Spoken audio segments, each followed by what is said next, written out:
Welcome to the Raising Your Game podcast, where I help connect well-being and performance, as well as speaking to those in the world of sport to share the experiences, practice, and wisdom that can help you in raising your game both on and off the field.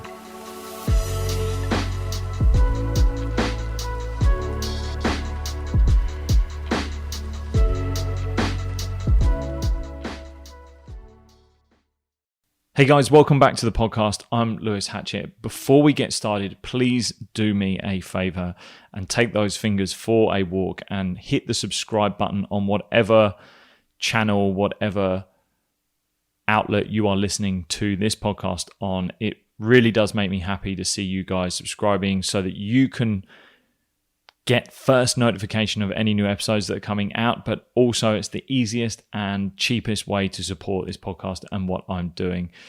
If you're already a subscriber, thank you so much for joining and coming back. This is the only ask that I have of the show so far. So let's just get straight into this episode, which is going to be about trying to come back after a loss, trying to stay confident after a loss, trying to manage the emotion that you feel after losing. Now, I'm going to be coming from a team perspective, but also an individual basis as well. So if you are an individual athlete and the sport that you do is you're on your own and you're competing on your own, this will apply to you because even in a team sport, you feel this sense as well. So I recently played a game. I played on the weekend. I play at a fairly high level, and we were going into this game as a team, probably as favourites, and we lost. It was a really close game. It was a great game. The team that we played against, they played it brilliantly. They had a really great day, and it was a great contest. And I found myself going home, and pretty much over the next 48 hours after this game, really burning. And most athletes that compete at a good level, and any level really, that you will feel this sense of loss if you are on the losing end of a match event, or you haven't succeeded in what you were trying to achieve. And you can take it really personally and can burn at you for quite a while. And this one really got me, and I couldn't really figure out why it got me more than others. But then I recognized that I was probably a little bit more aware of the emotions I was feeling.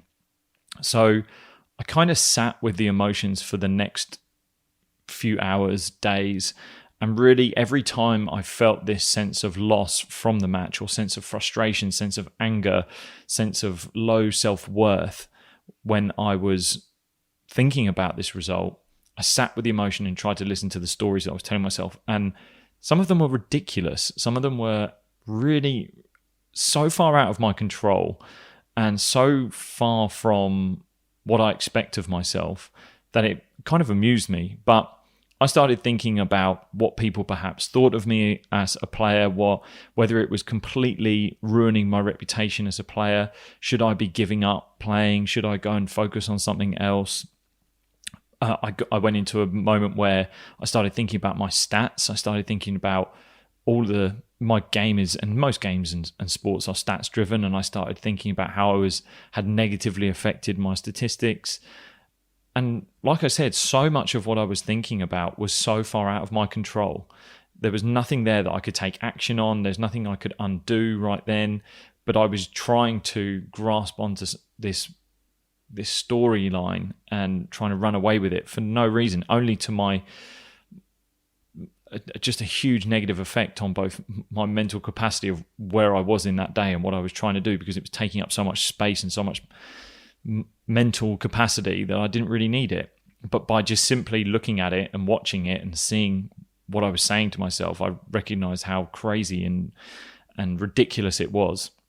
So I wanted to talk about, and perhaps this story has resonated with you already. Perhaps there's things that you tell yourself that sound similar. Let me know if they are.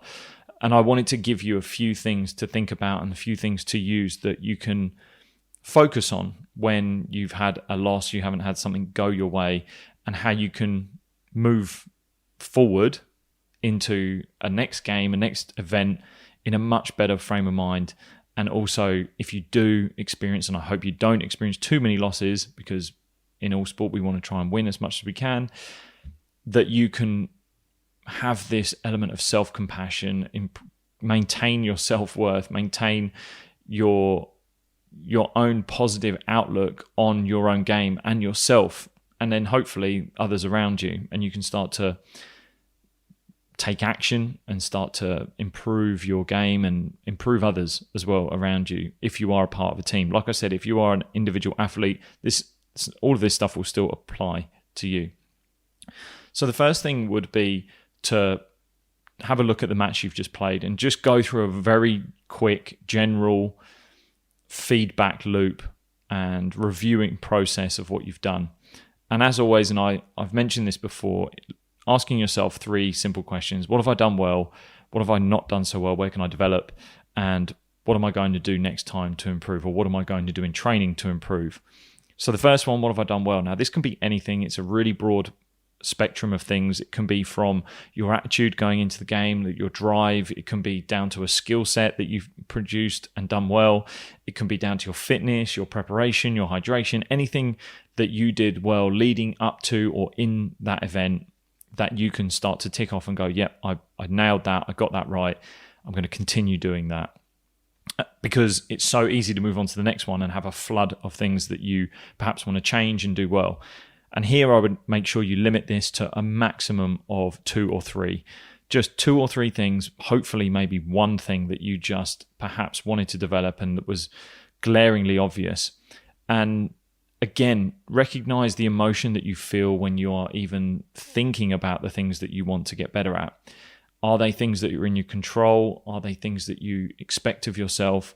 Is it something that you're perhaps hoping to have at a high level, but you are at a different part of the journey to where that level is going to be? An example is, are you trying to think of being like international standard athlete, and you're just an amateur on a weekend? Is it a realistic gap of what you're expecting of yourself? So think about what you perhaps can produce and what you've done in the past, and can you find a little skill set, a little element of your game, your preparation, whatever it may be, that you can just tweak and improve, and you perhaps know you didn't get right bang on.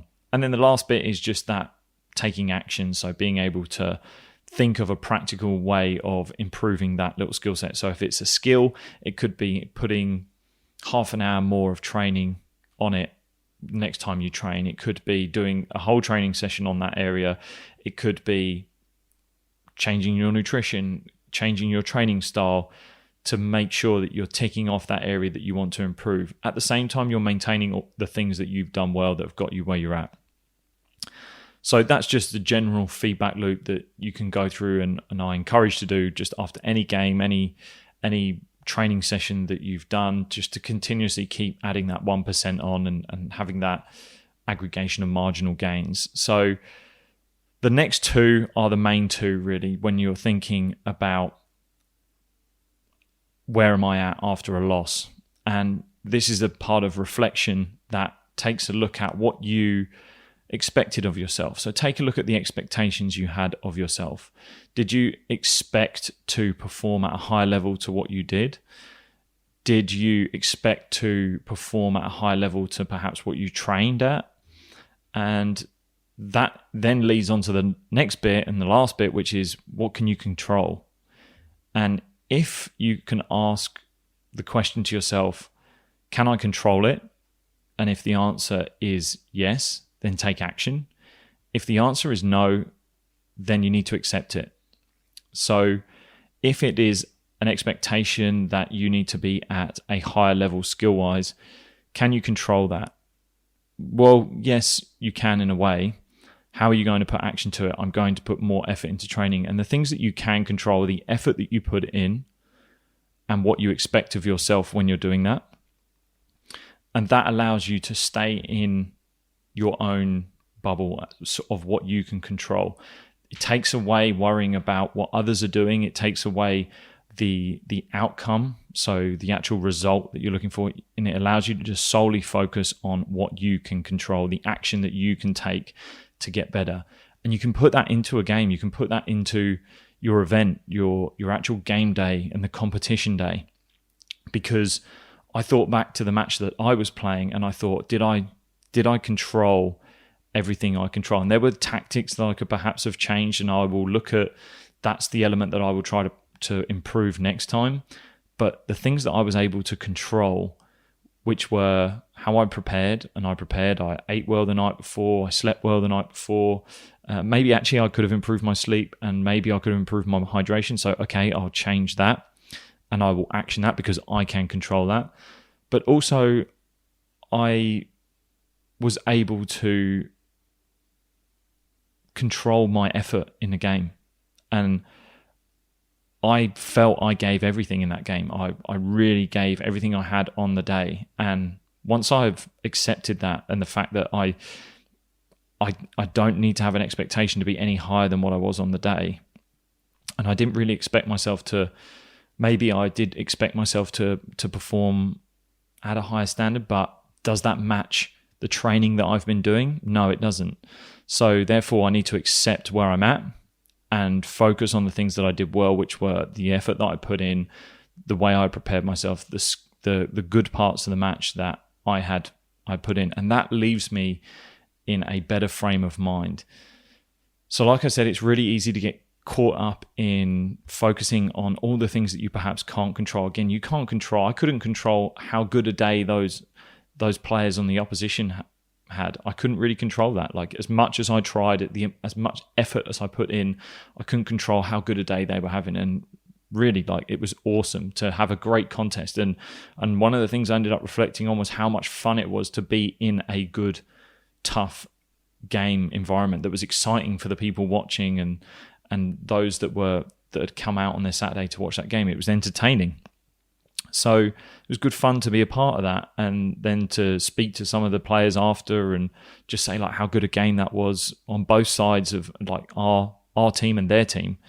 So it's really easy to get caught up in how you feel about yourself and how you perhaps think others think about you. That's something that perhaps didn't touch on, is you can think that you've lost this credibility in who you are and people will start to think you're no good. I promise you, you're not. One performance doesn't paint a picture of who you are. It's what you do next. It's what you consistently do. And over time, your reputation in your sport is a culmination of all the different acts that you have. So if there's anything, taking a loss, taking it well, and coming back the next time, having improved, and perhaps managing your emotions, managing your expectations, managing the things you can control, will allow you to be seen in a different light over time. So I hope this episode has given you some sort of nugget that you can take and use, perhaps even share with someone who you know doesn't take losing too well or struggles with losing. And again, I see a lot of young people struggling with the amount of pressure they're putting on themselves, the expectations that they're putting on themselves in order to perform well, and it's just not sustainable.